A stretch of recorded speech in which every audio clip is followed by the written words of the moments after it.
Hello everyone. जैसा कि आप जानते हैं परीक्षा नज़दीक है और परीक्षा को ध्यान में रखते हुए आपके सिलेबस और सिलेबस में इम्पॉर्टेंट टॉपिक और उनसे पूछे जाने वाले प्रश्नों की संभावित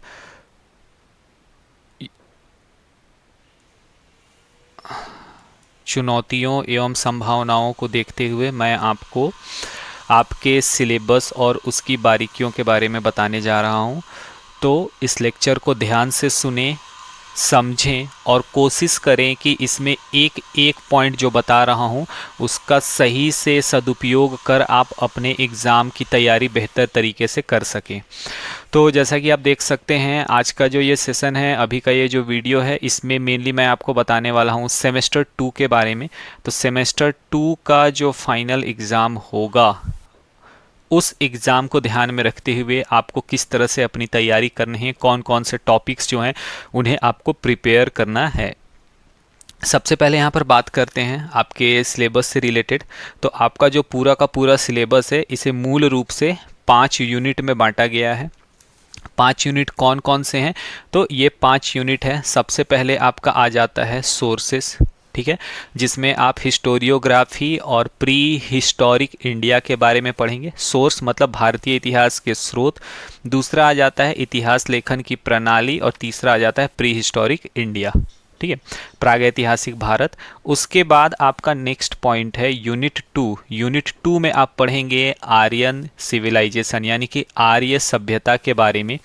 उसके बाद फिर यूनिट 3 जो है, यूनिट 3 में आप मुख्य रूप से पढ़ेंगे भारत के बारे में, जो 6ठी शताब्दी ईसा पूर्व से लेकर मौर्य साम्राज्य तक के काल को बताएगा। और फिर उसके बाद चौथा यूनिट जो है, इसमें आप पढ़ेंगे पोस्ट मौर्यन एज यानी कि मौर्य काल के बाद जो वंश आए उनके समय भारत की स्थिति कैसी थी, किस प्रकार की चुनौतियां थी। और फिर उसके बाद पांचवा जो यूनिट है वो आपका है इंपीरियल गुप्तास यानी कि गुप्त साम्राज्य के बारे में आप पढ़ेंगे कि कैसे गुप्त साम्राज्य ने भारत के इतिहास में अपनी महत्वपूर्ण भूमिका निभाई। तो यहाँ पर सबसे पहले शुरुआत करते हैं सोर्सेस। यूनिट 1 जो है sources, historiography and pre historic India. तो इसमें सबसे पहला जो हिस्सा आता है इसे बोलते हैं सोर्सेस। उसके बाद आ जाता है historiographic trend of ancient Indian history up to 550 CE, यानी कि आपको इसमें पढ़ना है प्राचीन भारतीय इतिहास के स्रोतों के बारे में। किसके बारे में पढ़ना है, याद रखिएगा, प्राचीन भारतीय इतिहास के स्रोत के बारे में पढ़ना है। और उन स्रोतों में आपको मुख्य रूप से जो ध्यान देना है वो कब से कब तक देना है, ये आपको देना है आरंभ से लेकर, मैं फिर से रिपीट कर रहा हूं, आरंभ यानी कि भारतीय इतिहास की जो परंपरा है, भारतीय इतिहास लेखन की जो शुरुआत हुई थी, आरंभ कहाँ से हुआ, वहां से लेकर आपको 550 ईसा सीई यानी कि 550 ईस्वी तक का जो टाइम है उसे आपको ध्यान में रखना है। और सीई बोला जा रहा है ना, और उसमें आपको उन पोर्शन से रिलेटेड जो क्वेश्चन आएंगे उसे फोकस करना है। अब यहाँ पे जो क्वेश्चन बनेंगे वो किस तरह के बनेंगे, तो इसमें जो क्वेश्चन बनता है मैं आपको ये बताना चाहूंगा। इसमें क्वेश्चन आपका बनेगा प्राचीन भारतीय इतिहास, प्राचीन भारतीय इतिहास के अध्ययन के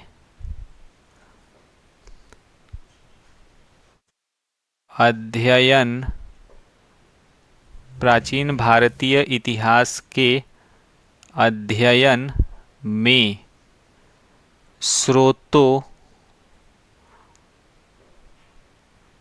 स्रोतों की भूमिका भूमिका का का उल्लेख करें, उल्लेख करें। ये आपका एक क्वेश्चन बनता है। ठीक है, इसी तरह से स्रोत से और भी क्वेश्चन बनेंगे। तो क्वेश्चन जैसे बनेगा तो एक क्वेश्चन ये जो बन रहा है ये मैंने आपको बताया। अब आ जाते हैं दूसरे हिस्से पर। दूसरा हिस्सा जो है ये आपका है survey of pre historic India जिसमें आप पैलियोलिथिक, मेसोलिथिक और नियोलिथिक तथा चाल्कोलिथिक पीरियड के बारे में पढ़ेंगे। तो इसे जब आप डिकोड करेंगे तो ये आपका हिस्सा जब डिकोड होगा तो यहाँ पर आपका जो बनेगा ये आप याद रखिएगा। सबसे पहले यहाँ पर आपका हिस्सा आता है, ये आपका कहलाता है, यहाँ पर जो मतलब सेगमेंट आपका बनेगा, just a moment guys, I hope चीज़ें आप लोगों को क्लियरली विजिबल होंगी। ठीक है, एक आपका हिस्सा आ जाता है, इसे बोलते हैं पुरा पाषाण काल। पुरा पाषाण काल। ठीक है, एक क्वेश्चन आपका इससे बनेगा, प्राचीन भारतीय इतिहास या प्राचीन भारतीय इतिहास के अध्ययन में पुरा पाषाण युग का वर्णन करें। दूसरा आपका हिस्सा आ जाता है मध्य पाषाण काल। ठीक है, मध्य पाषाण काल। तो मध्य पाषाण काल के बारे में क्वेश्चन बनता है, मध्य पाषाण काल। ठीक है, तो इससे क्वेश्चन बनता है प्राचीन भारतीय इतिहास के अध्ययन में मध्य पाषाण कालीन स्थिति का वर्णन करें या मध्य पाषाण काल के बारे में उल्लेख करें। तीसरा क्वेश्चन बनता है नव पाषाण काल। तो तीसरा क्वेश्चन क्या बनेगा, नव पाषाण काल। ठीक है, नव पाषाण काल। ठीक है, प्राचीन भारतीय इतिहास के अध्ययन में नव पाषाण काल का वर्णन करें। और एक और क्वेश्चन जो आपका बन जाता है वो बनता है चाल्कोलिथिक पीरियड। पूरा पाषाण काल, मध्य पाषाण काल, नव पाषाण काल, उसके बाद ताम्र पाषाण काल। तो ताम्र पाषाण काल हो जाता है जब तांबे का इस्तेमाल होने लगा था। तो ताम्र पाषाण काल, प्राचीन भारतीय इतिहास के अध्ययन में ताम्र पाषाण काल का विवरण दें। और इस तरह से ताम्र पाषाण काल का विवरण दें, विवरण दे। देखिए साधारण तौर पर आपका ये जो हिस्सा है पाषाण युग का, इसे नॉर्मली जब बताना रहता है इसमें कुछ सिलेक्टेड आपके पॉइंट्स हैं जिनको बहुत ही अच्छे से याद करना रहता है। तो इसमें याद रखिएगा जब आप इसे लिखते हैं तो प्लेसेस के बारे में जब आप बताएंगे तो उन प्लेसेस को स्पेसिफिकली मेंशन करना रहता है, कौन सा इलाका कहाँ पर है, किस तरह का है। हालांकि नोट्स और लेक्चर के सेगमेंट में इन चीज़ों को मैंने क्लैरिफाई आप लोगों को करने के लिए कहा भी है और पहले से हो सकता है आपको इसमें क्लैरिटी हो। अगर क्लैरिटी है तब तो प्रॉब्लम नहीं है, अगर क्लैरिटी नहीं होगी तो आपको एक बार उसे रिवाइज करना पड़ेगा तो चीज़ें और अच्छे से समझ में आएंगी। देन उसके बाद आता है सबसे ज़्यादा वेल नोन क्वेश्चन और सबसे ज़्यादा पूछा जाने वाला क्वेश्चन जो कि है इंडस रिवर में Saraswati civilisation, debate on the relationship of Indus Saraswati civilisation and the Vedic civilisation. तो यहाँ पर जो क्वेश्चन बनता है इसमें हो जाता है दैट इज प्राचीन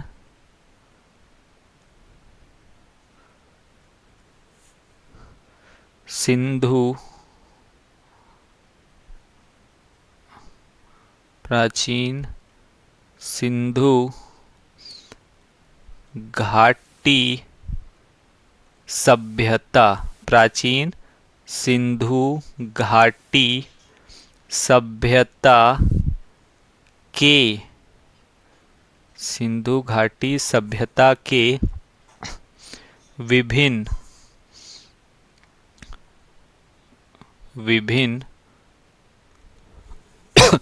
पहलुओं का, विभिन्न पहलुओं का विवरण दें, का विवरण दें। तो ये आपका हिस्सा हो जाता है, मतलब आपको बताना किसके बारे में है प्राचीन सिंधु घाटी सभ्यता के विभिन्न पहलू। कौन कौन सा पहलू हो जाता है, तो पहलू हो जाता है सामाजिक, सामाजिक, ठीक है। सामाजिक पहलू उन वहाँ उस समय का समाज किस प्रकार का था? आर्थिक, सामाजिक, आर्थिक, ठीक है। राजनीतिक, राजनीतिक, सामाजिक, आर्थिक, राजनीतिक, इन पहलुओं के बारे में आपको बताना है। सामाजिक, आर्थिक, राजनीतिक, और एक हो जाता है व्यापारिक, व्यापारिक, इनके बारे में आपको बताना रहता है, ठीक है। तो यहाँ पर आप इनके विभिन्न पहलुओं को बताते हैं। और एक क्वेश्चन जो आपका बनता है वो होता है सिंधु घाटी सभ्यता के बारे में, क्योंकि पढ़ा जा रहा है तो सिंधु घाटी सभ्यता का एक और क्वेश्चन बनता है, वो है नगर निर्माण योजना। सबसे इंपॉर्टेंट जो पूछा जाता है एग्जाम्स में, मतलब कि या तो आएगा तो ये पूरा मिक्स आएगा, विभिन्न पहलुओं का विवरण यहाँ तक। अगर टाइप 2 में अगर आपका क्वेश्चन बनाया जाएगा अनदर पैटर्न पे, तो वहाँ पे वहाँ आ जाता है हिस्सा, इसे कहते हैं नगर निर्माण, ठीक है। तो सिंधु घाटी सभ्यता के नगर निर्माण के पहलुओं का विस्तार पूर्वक विवरण दें या उल्लेख करें। तो ये आपका हिस्सा वहां पे इंपॉर्टेंट रोल प्ले करता है क्वेश्चन में। तो आपके दोनों टाइप के क्वेश्चन हो गए सिंधु घाटी सभ्यता से, एक तो ये वाला हो गया और दूसरा यहाँ पर नगर निर्माण हो गया। तो इस तरह से आप देख सकते हैं कि आपके एग्जाम में यूनिट 1 से जो क्वेश्चन बनते हैं वो आपका यहाँ पर मैंने पॉइंट बताया। मैं आपको यहाँ पे बता दे रहा हूँ कि आने वाले जो क्वेश्चंस है उनकी संभावनाओं को मद्देनजर रखते हुए, ध्यान रखते हुए मैं आपको ये करा रहा हूँ। ऐसा नहीं कि आपको मैंने कराया तो इतना ही आपको पढ़ना है, लेकिन इतना अगर आप अच्छे से करते हैं देन दैट मीन्स कि आप अच्छे तरीके से खुद को सीरियसली तैयार कर रहे हैं एग्जाम के वेराइटी ऑफ क्वेश्चन को ध्यान में रखते हुए। आगे उसके बाद फिर नेक्स्ट पॉइंट आ जाता है, दैट इज आर्यन सिविलाइजेशन, आर्य सभ्यता के बारे में। तो आर्य सभ्यता में आपका कौन कौन सी चीजें आ जाती हैं? तो आर्य सभ्यता में आपका आ जाता है, एक तो आपका आ जाता है original home of Aryan, myths of Aryan, invasion, और साथ ही साथ वेरियस थ्योरीज। अब यहाँ पे एक बात मैं आपको बता दूं, करंट जो डेवलपमेंट हुए उसमें आर्य सभ्यता को आपको मैं सजेस्ट करूंगा कि एक बार अच्छे से पढ़ ले। इसके पीछे का कारण है कि अभी रिसेंटली जो एनसीईआरटी में चेंजेस हुए हैं उसके अनुसार क्या बोला गया कि जो आर्य थे, आर्य बाहर से नहीं आए थे बल्कि वो भारत के ही निवासी थे। कौन भारत के निवासी थे? तो आर्य जो थे वो भारत के ही निवासी थे, ठीक है। और चूंकि वो भारत के ही निवासी थे, भारत के ही निवासी थे, हरियाणा और उसके आसपास के रीजन्स जो है इनको मतलब उसमें शामिल किया गया है। तो आपको ये आर्य जो सभ्यता है या आर्य सभ्यता का उद्भव है और आर्य सभ्यता, आर्य इन्वेजन कैसे हुआ, इनसे रिलेटेड जो पॉइंट्स है उसको बहुत अच्छे से समझिएगा, क्योंकि ये आपका लेटेस्ट में है और लेटेस्ट होने के कारण एग्जामिनेशन पॉइंट ऑफ व्यू से इसकी पॉसिबिलिटी बहुत ही ज़्यादा बढ़ जाती है। तो अच्छे तरीके से इसे आप एनालाइज करेंगे और इसमें आप कुछ आर्टिकल्स को भी प्रेफर कर सकते हैं जिससे कि आपका आंसर राइटिंग स्किल जो है वो बेहतर हो। और अगर किसी तरह का कोई डाउट होता है तो नो डाउट आप लोग क्वेरी मुझसे कनेक्ट कर सकते हैं, क्वेरी में भी आप पूछ सकते हैं और मैं आपको उन डाउट्स को क्लियर कर दूंगा। नेक्स्ट उसके बाद बताया जा रहा है वैदिक कल्चर के बारे में। तो वैदिक कल्चर या वैदिक सभ्यता जो है उसमें आपका हो जाता है उसका लिटरेचर यानी कि साहित्य, और पॉलिटी, सोसाइटी और इकोनॉमी। यहाँ पे 3 अलग अलग क्वेश्चन बनते हैं। पहला जो क्वेश्चन बनता है ये आपका बनता है वैदिक सभ्यता के साहित्य एवं साहित्य का उल्लेख करें। वैदिक सभ्यता जो है, वैदिक सभ्यता के साहित्य का उल्लेख करें, ठीक है। तो साहित्य में कौन कौन सी पुस्तकों की रचना हुई, किस प्रकार से उस समय की जीवन शैली थी, उसके बारे में यहाँ पर बताना रहता है। तो इसमें आपका साहित्य का उल्लेख करना है। दूसरा हिस्सा हो जाता है वैदिक सभ्यता की समाज एवं स्थिति का, समाज एवं सामाजिक एवं आर्थिक स्थिति का वर्णन करें। तो यहाँ पर आपका दूसरा क्वेश्चन बन जाता है वैदिक कालीन सभ्यता की सामाजिक एवं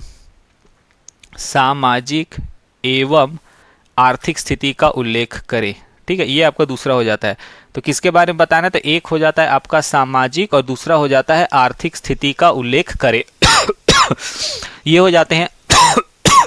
तीसरा हो जाता है एपिक लिटरेचर एंड कल्चर के बारे में। तो इसमें आपको बताना रहता है कि वैदिक सभ्यता जो है, वैदिक सभ्यता के अलावा भारत में, मतलब वैदिक सभ्यता के जो ग्रंथ है उसके अलावा भारत में महाकाव्य भी थे। ठीक है, तो महाकाव्य थे और साथ ही साथ हमारी भारतीय संस्कृति जो है वो और भी कई तरीकों से फल फूल रही थी। तो इसकी हिस्टोरियोसिटी ऑफ द एपिक्स, ऐतिहासिक दृष्टिकोण से भारतीय साहित्य या फिर महाकाव्य एवं उनकी संस्कृति के ऐतिहासिक पहलुओं का विवरण दे। ये थोड़ा सा कॉम्प्लेक्स क्वेश्चन बनता है। वैदिक क्वेश्चन यह बनता है, वैदिक साहित्य, वैदिक साहित्य के आधार पर, के आधार पर,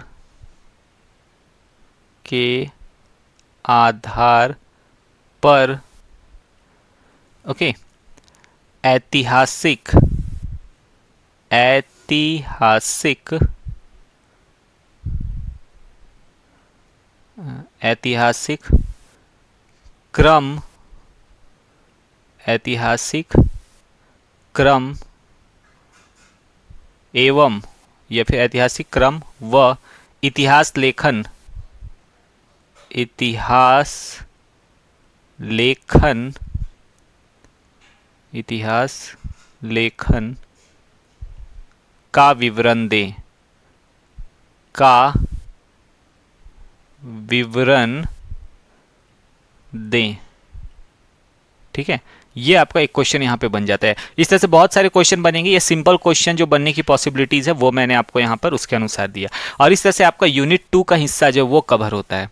तो यूनिट 1 और यूनिट 2 से बनने वाले क्वेश्चन जो हैं उनको मैंने यहां पर बताया। अब इसके बाद आ जाते हैं यूनिट 3 का हिस्सा। यूनिट 3 में आप जो पढ़ते हैं उसमें कौन कौन सी चीजें आ जाती हैं। तो एक तो आपका हो जाता है India from 6th century BC to Mauryan age, यानी कि भारत की स्थिति कब से, 6ठी शताब्दी ईसा पूर्व से लेकर मौर्य युग तक। तो इसमें आपको स्रोत आपका आ जाता है। ठीक है, स्रोत, यहां पे ये जो स्रोत होगा ये वो स्रोत जो है वहां पर आपको जो बताना था उससे अलग होगा। यहां पर आपका केंद्र बिंदु जो है, ये केंद्र बिंदु किस पर होगा, यह केंद्र बिंदु होगा आपका 6ठी शताब्दी ईसा पूर्व से लेकर मौर्य युग तक। तो क्वेश्चन बनता है आपका 6th century, 6th century BC से, 6th सेंचुरी बीसी से, 6th सेंचुरी बीसी से मौर्य युग, मौर्य युगीन, मौर्य युगीन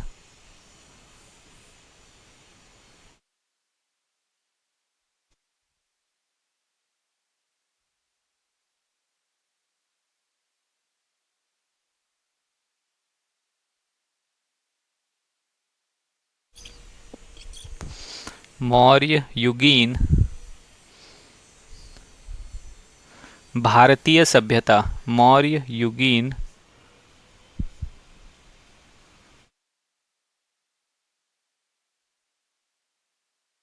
भारतीय इतिहास, मौर्य युगीन भारतीय इतिहास के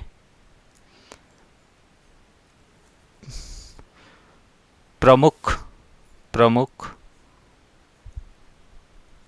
स्रोतों का उल्लेख करें, के प्रमुख स्रोतों का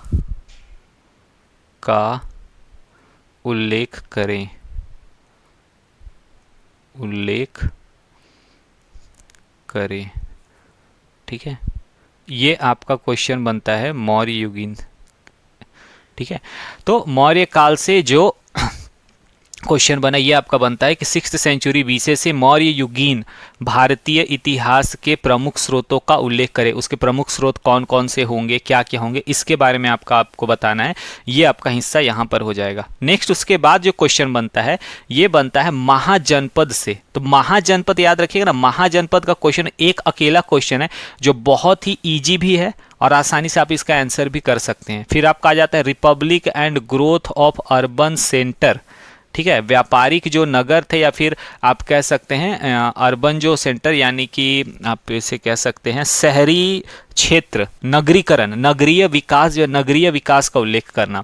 फिर मगध का एक साम्राज्य के रूप में उत्कर्ष, इसके बारे में आपको बताना है। तो 3 क्वेश्चन यहाँ बनते हैं। पहला क्वेश्चन जो आपका बनता है वो बनता है महाजनपद के संबंध में। तो पहला क्वेश्चन क्या है, पहला क्वेश्चन आपका बन जाता है, ये बनता है महाजनपद,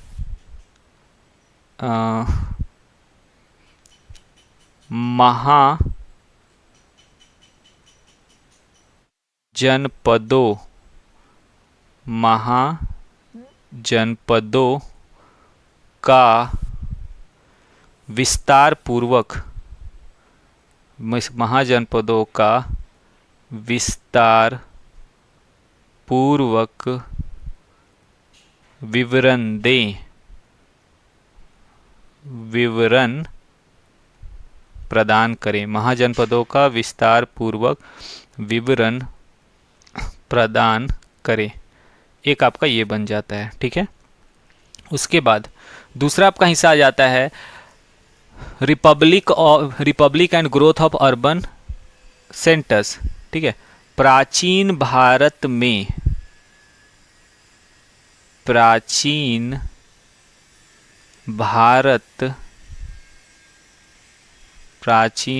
भारत में नगरीकरण जो कि हुआ था 6ठी शताब्दी ईसा पूर्व में, वहाँ से शुरू होता है और फिर मौर्य युग में भी होता है। ठीक है, प्राचीन भारत में नगरीकरण तथा नगरीय विकास, नगरीकरण तथा नगरीय विकास तथा नगरीय विकास का, प्राचीन भारत में नगरीकरण तथा नगरीय विकास का विवरण दिए। ठीक है, विवरण दे, विवरण दे यानी कि उसके बारे में आपको बताना है। तीसरा क्वेश्चन आपका बन जाता है, तीसरा क्वेश्चन आपका बन जाता है प्राचीन भारत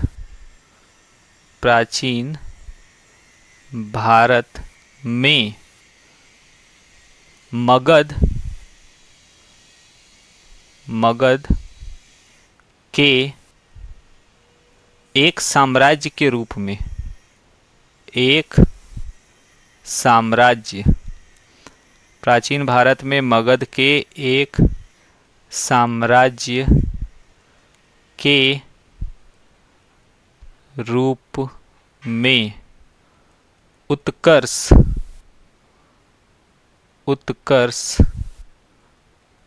का विवरण दें, उत्कर्ष का विवरण दें। किस प्रकार से मगध की शुरुआत होती है और मगध आगे चलकर एक शक्तिशाली सत्ता या साम्राज्य स्थापित करता है, ये आपका पूरा का पूरा हिस्सा इसमें आपका आ जाता है और इस तरह से ये आपका पूरा हिस्सा कवर होता है। नेक्स्ट उसके बाद आ जाता है आपका बुद्धिज्म एवं जैनिज्म। ठीक है, तो बुद्धिज्म और जैनिज्म यहाँ पे याद रखिएगा, दोनों में से जब भी एग्जाम में क्वेश्चन आएगा तो कोई एक ही आएगा, या तो बुद्धिज्म आएगा या जैनिज्म आएगा। तो लास्ट ईयर जो क्वेश्चन आपका आया है उसके अनुसार आप यहाँ पे देख सकते हैं, अगर लास्ट ईयर बुद्धिज्म आया है तो इस बार जैनिज्म आएगा, और अगर लास्ट ईयर जैनिज्म आया तो इस बार बुद्धिज्म आएगा। नॉर्मली यही पैटर्न फॉलो किया जाता है। मैं यहाँ पे पूरी तरह श्योरिटी नहीं दे रहा हूँ, बट नॉर्मल जो ट्रेंड है मैं वो बता रहा हूँ। तो यहाँ पर बुद्धिज्म और जैनिज्म से जो क्वेश्चन आएगा उसमें आपका हो जाएगा, क्वेश्चन आपका बनता है बुद्धिज्म जैनिज्म से, गौतम बुद्ध या फिर भगवान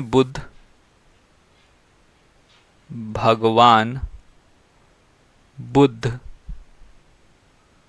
भगवान बुद्ध की प्रमुख भगवान बुद्ध की प्रमुख प्रमुख शिक्षाओं का उल्लेख करें। भगवान बुद्ध की प्रमुख शिक्षाओं का उल्लेख करें। उल्लेख करें। भगवान बुद्ध की प्रमुख शिक्षाओं का उल्लेख करें। उसके बाद फिर आपका नेक्स्ट आपका क्वेश्चन बन जाता है सेकंड वन, जैन धर्म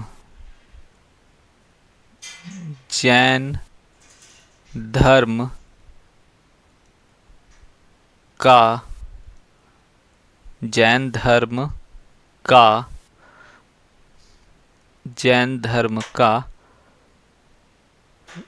विकास जैन धर्म का विकास महावीर के समय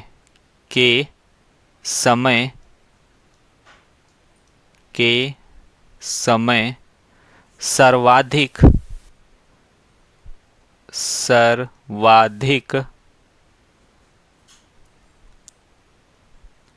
प्रचलित हुआ। जैन धर्म का विकास महावीर के समय सर्वाधिक प्रचलित हुआ।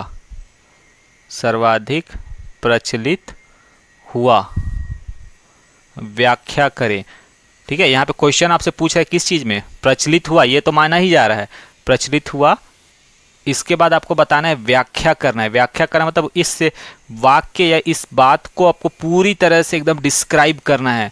व्याख्या करें, पूरा एक एक बारीकी बताना है कि आखिर ये प्रसिद्ध हुआ तो क्यों हुआ, कैसे हुआ, इसके पीछे के आउटकम्स किस प्रकार से आए, ये सभी आपको बताना है। और ये आपका बुद्धिज्म और जैनिज्म में आ जाता है। देन उसके बाद फिर नेक्स्ट जो हिस्सा आता है ये आपका आता है रिलेटेड टू मौर्यन एम्पायर। तो मौर्यन एम्पायर में साधारण तौर पर जैसे चंद्रगुप्त मौर्य, अशोक मौर्य, तो ये अशोक का धम एक क्वेश्चन बन जाता है। ठीक है, यहाँ पर आप जैसा कि आप देख सकते हैं, तो अशोक का धम जो है, अगर आप होल्ड अ मिनट, अगर आप अशोक के धम को महत्व दें या अशोक के धम के अनुसार अगर आप उसमें प्रायोरिटी वाइज देखें तो आपको ये समझ में आएगा कि अशोक का धम जो है ये आपका एक क्वेश्चन आपका यहाँ पर मतलब इससे बन जाता है। तो अशोक का धम जो है ये आपका एक क्वेश्चन हो गया। और दूसरा हो जाता है मौर्य प्रशासन, fall of Maurya empire, Maurya साम्राज्य के पतन के कारण, ये एक छोटा सा क्वेश्चन बनता है। तो मौर्य साम्राज्य के पतन के कारण, इसको अगर आप करोगे तो बहुत छोटा क्वेश्चन रहता है और साधारण तौर पर इसमें क्वेश्चन में आपका थोड़ा सा डिस्क्राइब करना रहता है, तो उसमें हो जाता है। बट हाँ, यहाँ पे याद रखिएगा इन्फॉर्मेशन को लेकर थोड़ी सी एक्यूरेसी मेंटेन करनी जरूरी हो जाती है मौर्यन एम्पायर में।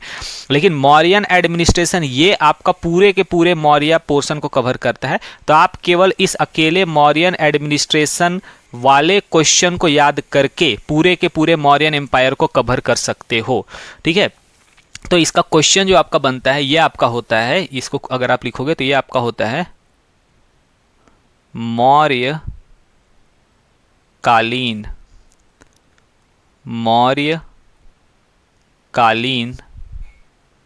प्रशासनिक व्यवस्था, मौर्य कालीन प्रशासनिक व्यवस्था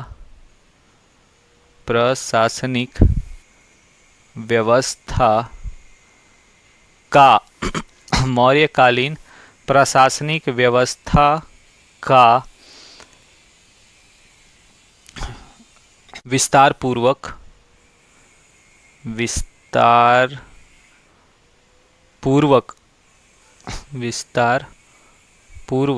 विवरण दें। विस्तार पूर्वक विवरण दें। मौर्यकालीन प्रशासनिक व्यवस्था का विस्तार पूर्वक विवरण दे। और इस तरह से ये जो क्वेश्चन, ये अकेला क्वेश्चन आपका ये जो चौथा यूनिट है ना, चौथे यूनिट के सभी क्वेश्चन को कवर कर लेगा। हाँ, नो डाउट आपका थोड़ा सा ये आपका बड़ा बनेगा, जो नोट्स आप बनाएंगे उसमें ये बड़ा बनेगा, लेकिन अकेला ये एक क्वेश्चन जो है ये पूरा का पूरा मौर्य साम्राज्य जो है उसको कवर करता है। तो इस तरह से आपका ये क्वेश्चन जो ये पूरा का पूरा मौर्यन एरा कवर कर लेगा। उसके बाद फिर आ जाते हैं पोस्ट मौर्यन एज में। तो पोस्ट मौर्यन एज में सेम आपका बनता है, ये आपका क्वेश्चन बनता है सोर्सेस से रिलेटेड। तो इसमें आपका क्वेश्चन बनेगा कि मौर्य साम्राज्य के पश्चात प्राचीन भारतीय इतिहास के अध्ययन के स्रोतों के दृष्टिकोण से महत्वपूर्ण स्रोतों का विवरण दे। तो इसमें आपका पोस्ट मौर्यन में जैसे आ जाता है आपका स्रोत में पुस्तकें आ गई, जैसे मुद्रा राक्षस हो गया, मृच्छकटिकम और भी दूसरी जो किताबें हैं वो सभी हो गई। साथ ही साथ आपको समुद्रगुप्त के शिलालेख हैं, प्रयाग प्रशस्ति है, इनका उल्लेख मिलता है। तो ये सभी आपके पोस्ट मौर्यन में आ जाते हैं। और इस तरह से यहाँ पर आप देख रहे हैं कि आपको पांचों यूनिट में 5 अलग अलग सोर्स लिखे गए हैं। गलती से भी ये मत सोचिएगा कि ये पांचों के पांचों सोर्स एक ही हैं। ये 5 अलग अलग क्वेश्चन को तैयार करते हैं। सोर्स केवल लिखा हुआ है, सोर्स में आपको कैटेगराइजेशन है। अगर आप इसे एक साथ करना चाहते हो पांचों को कवर, तो आपको एक पर्सनल नोट बनाना होगा। उस नोट में आपका लगभग 20 से 30 पेज का एक पूरा का पूरा समराइज ऑर्डर में क्वेश्चन तैयार होगा, मतलब क्वेश्चन ही आंसर तैयार होगा। और आंसर कहूं या इसे आप नोट कह सकते हो, एक आप इसे कह सकते हो 20 से 30 पेज का ये आपका जो तैयार होगा मास्टर नोट होगा। इसे आप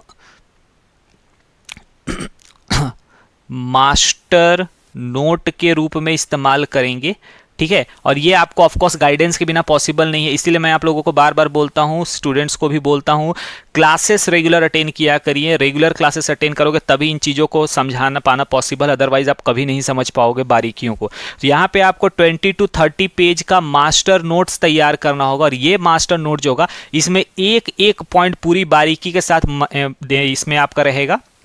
और ये आपका पूरा का पूरा 5 जो यूनिट है, पांचों यूनिट जो है ऑल फिफ्थ यूनिट जो है उन सभी फिफ्थ यूनिट को ये अकेले कवर करेगा।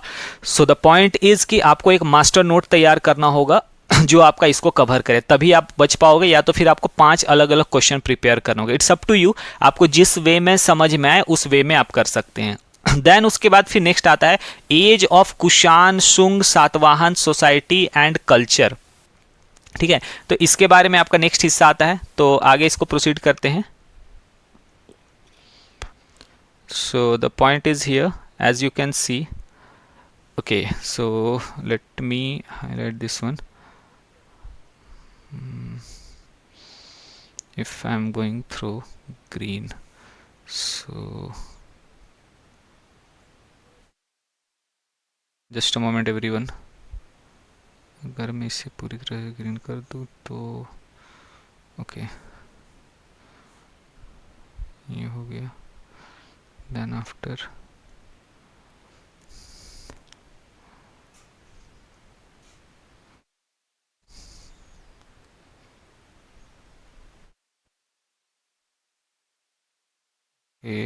okay, that's good. Hold on a minute everyone, just a minute.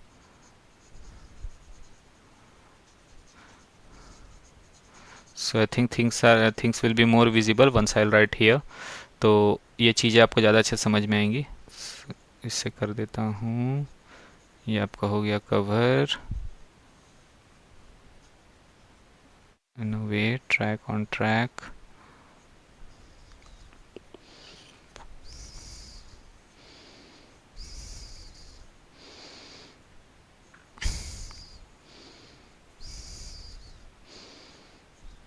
Okay, so ये हो गया। एंड थोड़ा सा इरेजर लिया एंड यहाँ पर ये वाले हिस्से में बस हो गया।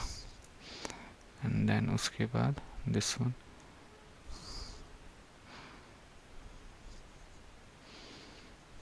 that's it, well done, it's almost done. Okay, so now here comes our next point. So before that let's adjust our pen, and here it comes that is black. So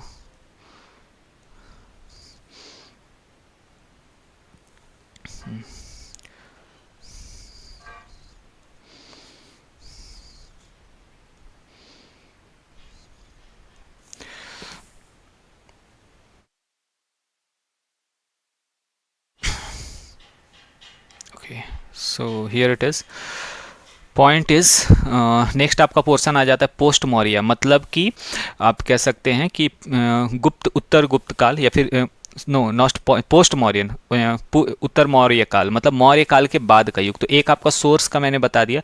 दूसरा आ जाता है एज ऑफ कुषाण। तो कुषाण में आपका एक question बनता है कनिष्क की उपलब्धियां, ठीक है, तो इसे आप अच्छे से देखेंगे।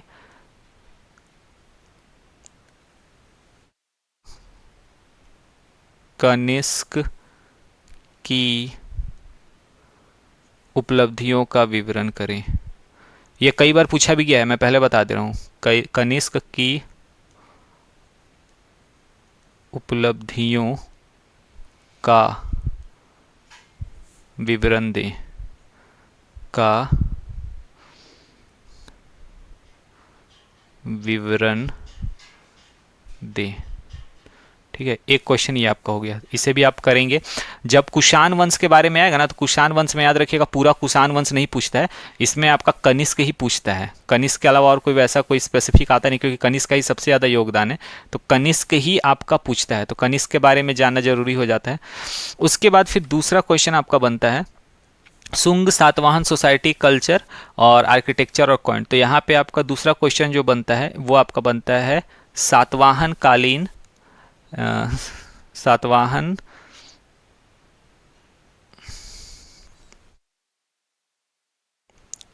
सातवाहन में आपका सभ्यता और संस्कृति। सातवाहन कालीन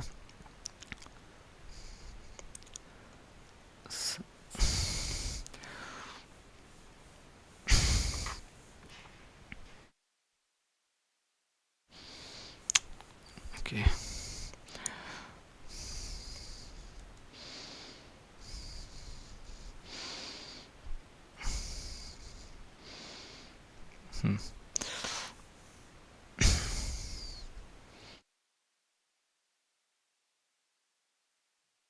यहाँ पर हो जाएगा सातवाहन कालीन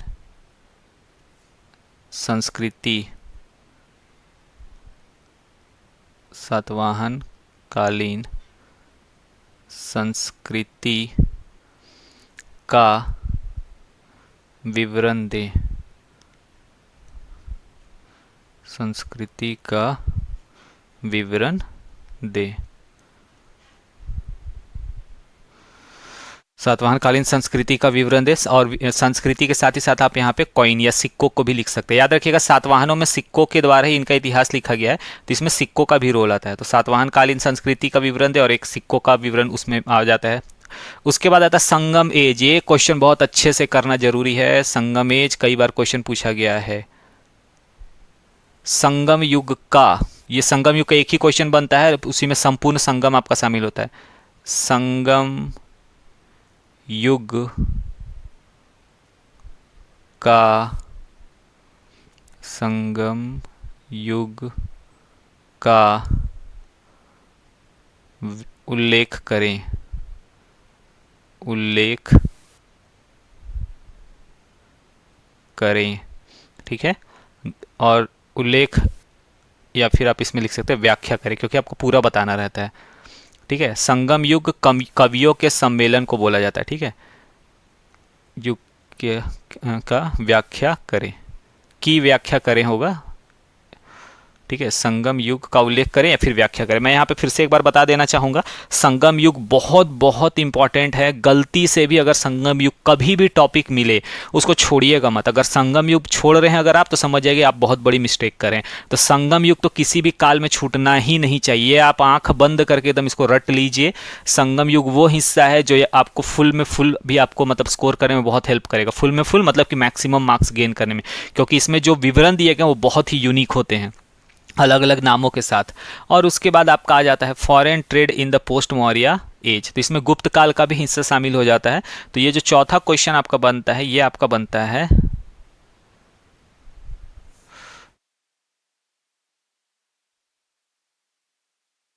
इसमें आपका बनता है गुप्तकालीन, या फिर आप कह सकते हो अ, उत्तर मौर्य युगीन, उत्तर मौर्य, उत्तर मौर्य युगीन, उत्तर मौर्य युगीन व्यापार एवं व्यापार एवं वाणिज्य की व्याख्या करें, व्यापार एवं वाणिज्य की, व्यापार एवं वाणिज्य की व्याख्या करें। ठीक है, तो मौर्य युगीन व्यापार एवं वाणिज्य के बारे में आपको बताना है, कैसे ये था, इसके क्या फायदे थे, इसके बारे में आपको पूरा का पूरा विवरण देना है। ठीक है, ये आपका क्वेश्चन बन जाता है। व्यापार से रिलेटेड जब भी क्वेश्चन आते हैं इंटरेस्टिंग होते हैं, सही गाइडेंस में अगर आप इसको प्रिपेयर करते हो, नोट्स चेक कराते हो, तो याद रखिएगा ये क्वेश्चन बहुत ही इंटरेस्टिंग बनता है। और व्यापार से रिलेटेड है तो आप इसमें अच्छे से बहुत सारी चीज़ों को इंक्लूड कर सकते हो। तो ये आपका क्वेश्चन बन जाता है। And then last but not the least, इसमें आ जाता है आपका इंपीरियल गुप्तास। तो इंपीरियल गुप्तास मतलब कि आपका गुप्त काल जो है, गुप्त काल के बारे में आपका हिस्सा यहाँ पे काउंट होता है। तो ये आपका हो जाता है, जस्ट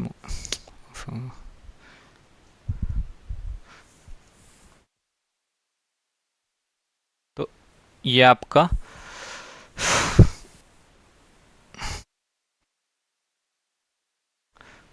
यहाँ पर हो जाएगा। ठीक है, तो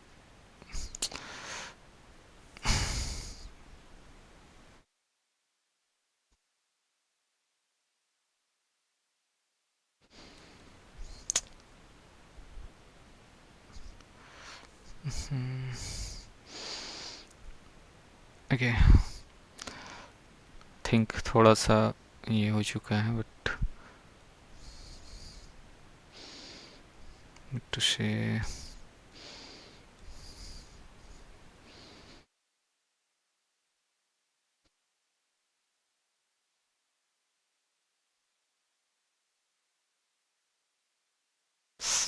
सॉरी एवरीवन, ये एडिट हो गया बाय मिस्टेक। आई थिंक चीज़ों को आप अच्छे से मतलब उसमें रिकॉग्नाइज कर लोगे। तो मैं इसमें आगे बढ़ता हूँ, बिकॉज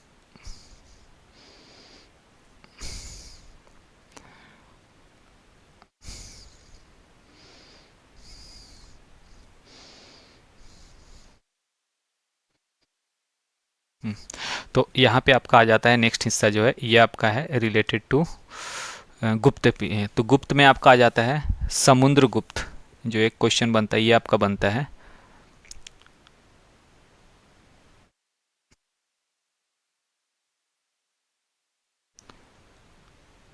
समुद्रगुप्त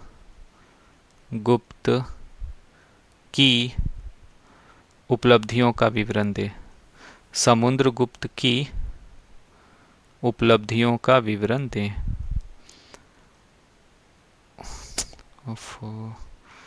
समुद्रगुप्त की उपलब्धियों का विवरण दें,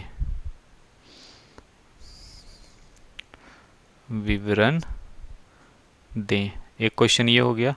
दूसरा क्वेश्चन जो आपका आ जाता है, ये आपका बनता है, यह है गुप्त प्रशासन का उल्लेख करें। जिस तरह से मौर्य युगीन प्रशासनिक व्यवस्था थी, उसी तरह से आपको दूसरा जो बताना है यह है गुप्त प्रशासन। ठीक है, तो ये दो क्वेश्चन आपके बनते हैं यहाँ पर। इसके अलावा और भी कुछ बनेंगे। ये हो गया आपका गुप्त प्रशासन। ठीक है, तो गुप्त प्रशासन का उल्लेख करें या गुप्त प्रशासन का विवरण।